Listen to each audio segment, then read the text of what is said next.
என்னுடைய மனசுல எப்பொழுதுமே தர்மபுரி மக்கள் தான் இருந்திருக்கிறாங்க. இன்னைக்கு அவங்க மனசுலயும் நான் தான் இருக்கேன் போது எனக்கு அது மிகப்பெரிய பெருமையாக நான் கருதுகிறேன். தமிழ்நாடு சட்டமன்ற தேர்தல் 2026 பாட்டாளி மக்கள் கட்சியை சேர்ந்த முனைவர் சௌமியா அன்புமணி ஆகிய என்னை தர்மபுரி சட்டமன்ற தொகுதியின் சட்டமன்ற உறுப்பினராக தேர்ந்தெடுத்த தர்மபுரி மக்கள் அனைவருக்கும் என் மனமார்ந்த நன்றியை நான் இன்று தெரிவித்துக் கொள்கின்றேன். என்னுடைய மனசுல எப்பொழுதுமே தர்மபுரி மக்கள் தான் இருந்திருக்கிறாங்க. இன்னைக்கு அவங்க மனசுலயும் நான் தான் இருக்கேன் போது எனக்கு அது மிகப்பெரிய பெருமையாக நான் கருதுகிறேன்.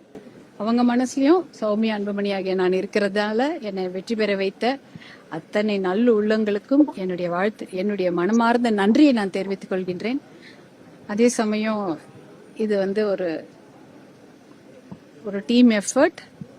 எல்லாரும் சேர்ந்துதான் நாங்க உழைச்சி இந்த அளவுக்கு மக்களிடம் போய் என்னை சேர்த்த எங்களுடைய அத்தனை குழு, கூட்டணி கட்சி, எங்களுடைய பாட்டாளி மக்கள் கட்சி தலைவர், பாட்டாளி மக்கள் கட்சி சட்டமன்ற உறுப்பினர், எங்களுடைய அத்தனை சகோதரர்லாம் கூட இருக்காங்க, சகோதரிகள்லாம் வந்திருக்காங்க, ஆனா பின்னாடி நின்றுட்டு இருக்காங்க. அத்தனை பேருக்கும் இந்த நேரத்துல நன்றி.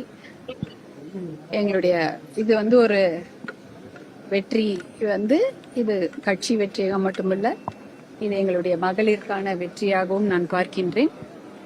மகளிர்லாம் பெருமைப்படுற மாதிரி நல்ல உழைச்சி தர்மபுரி சட்டமன்ற தொகுதிக்கு நல்லது செய்யணும், நன்மை செய்யணும். தர்மபுரி சட்டமன்ற தொகுதிக்கு நான் சொன்ன மாதிரி தண்ணீரை கொண்டு வந்து சேர்ப்பதும், வேலை வாய்ப்பை உருவாக்குவதும், பெண்கள் பாதுகாப்புக்காக பாடுபடுவதும் என்னுடைய வேலை.